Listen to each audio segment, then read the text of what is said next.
Hello again, everyone. Today I want to talk about how to deal with a plant that is growing up out of its pot. The Cattleyas do this a lot. Well, not a lot. Well, some of them do. Anyway, you've got this one is, I think it's just considered Cattleya Mary's song now, and I'll show you what I'm talking about here. We've got these pseudobulbs that are way down here, and then they grew up and up and up and up. So if this is potted, like this was, the level of the soil was here, or the mix was here, and then those roots are growing up out the top. This normally, I don't know, it can be a problem if you've got any kind of like slugs or cockroaches like to munch the root tips. If you can see, some of those are kind of chewed away. There's a good one. Hang on. That one right there, that is snail damage. So if you have exposed root tips, especially if you go outside, they can get damaged.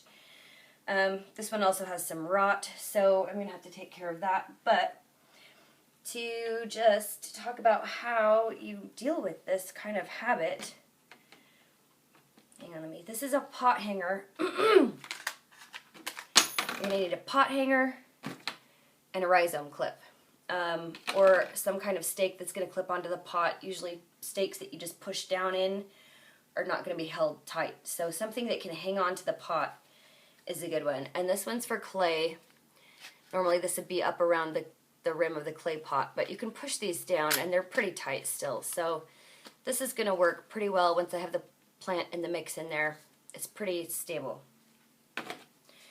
This is a rhizome clip. This is also for a clay pot, but I cut the end off here and then I pinched it closed so it'll get a good grip on the pot. So, as I used to grow in a lot of clay pots, so I have a lot of clay tools, I guess. But I don't want to use clay so much anymore. So, what you're going to do with this, and this can be kind of tricky, since this one doesn't have any roots on these back pseudobulbs, what you're going to do is you're going to take the back of the plant and put it near, hang on, let me get that root in there, near the back of the pot.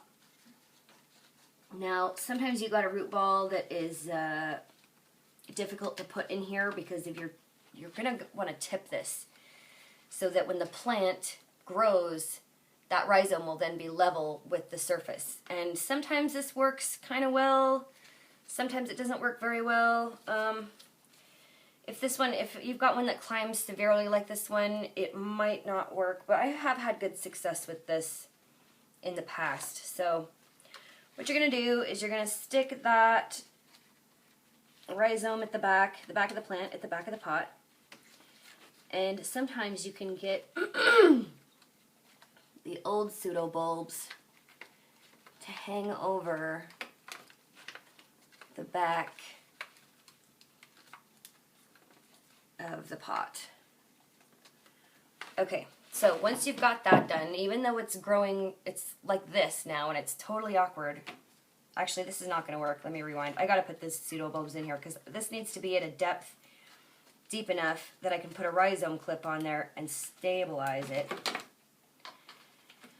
So your rhizome clip is going to hold the plant down, and then you're going to use this to pull the growths back up so that they're straight, but then the rhizome is still pointed downwards. So,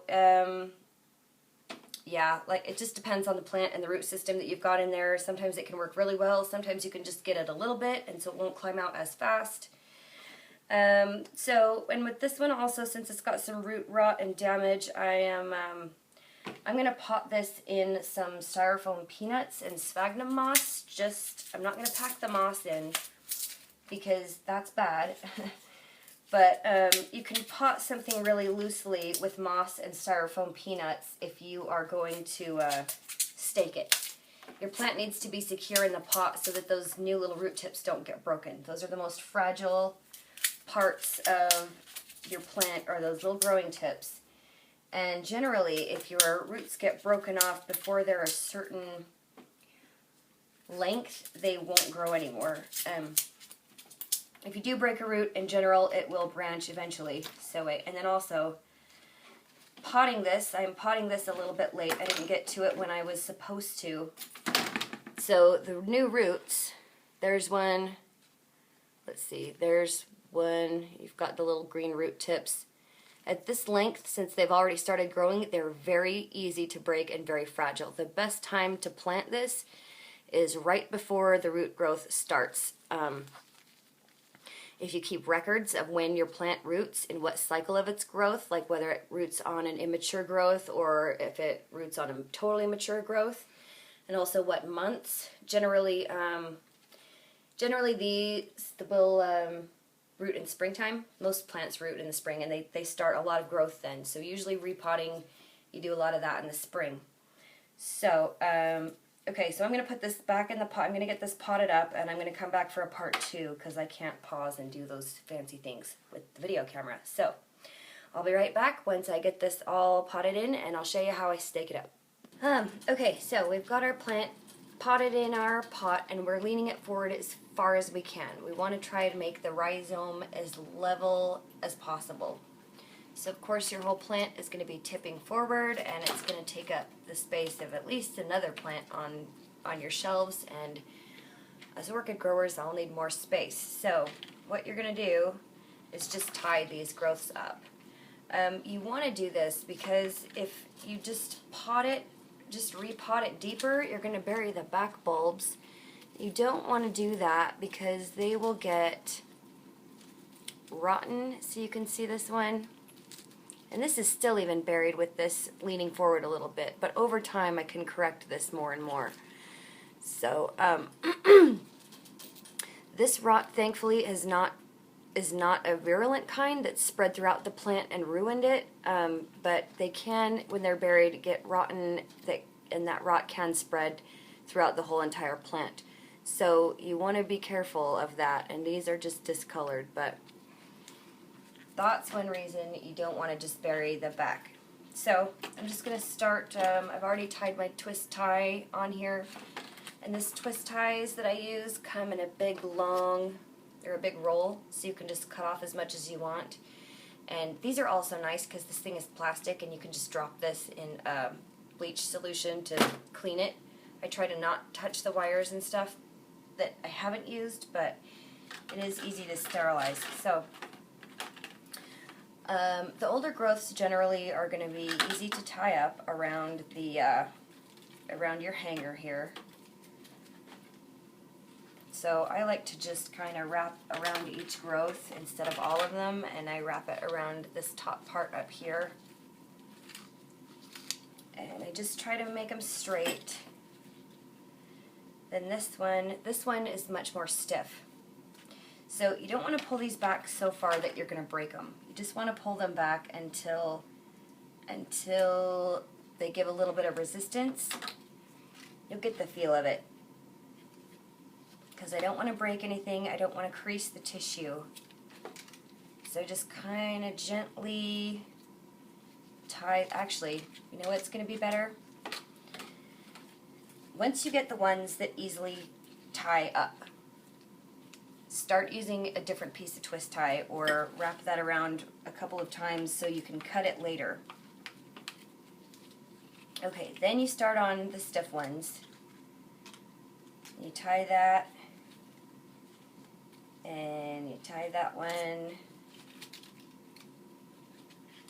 and then you tie the last one. And the reason why you want to do this is if they don't flex very far, you can gradually pull them up and they will gradually bend a little bit more and more. So like this one, okay, when I've got this all the way pushed down, I'm going to have to tie this down and put a stake in the front because this rhizome clip is not holding it as tightly as I want. So you can move it up a little week, move it up a little bit a week later, move it up a little bit more a week later, until finally you can have them all straight up and down. And then when your new growth comes out, your new growth is going to go straight up. If you have a cockeyed growing new growth, you've got to be gentle when you stake those, or when you tie those or stake those, because they can break very easily. So An easy way is to just put a rubber band around it and then tie the rubber band around here, and that constant pressure is going to slowly pull it up, and it won't break it because that is just a gentle pressure. If you don't want to use the rubber band thing, you can just use a twist tie and keep shortening it a little bit more and more. But also the rubber band is good on that new tissue because it won't cut into the soft growth. So let's see what else. Yep, I'm going to have to tie that down. And as you can see, it's warped my pot quite a bit doing this, but it's not going to really harm anything. If you want to use clay for this, it would be really stable. There are also other kind of pot stakes that are made more specifically for this kind of thing. I think they'd still pull on your pot like this though. Also, if you've got a double hanger and a lot of growths, that can be useful for tying up growths because you have a lot of stability. So anything that you can get on the pot to hold these things up is going to work for you. And as far as tying goes, like I said, you can use twist ties, rubber bands, this soft stuff, although I don't like this so much because I think it stretches out over time, and if you grow in a windowsill, UV will break it down. You can use raffia, string, whatever, but with this kind of thing, I don't think the growths ever stay permanently up. The new one will once it hardens, but I don't think the old ones will ever stay permanently up after they're staked. So you probably want to use something a little more permanent for the older growths.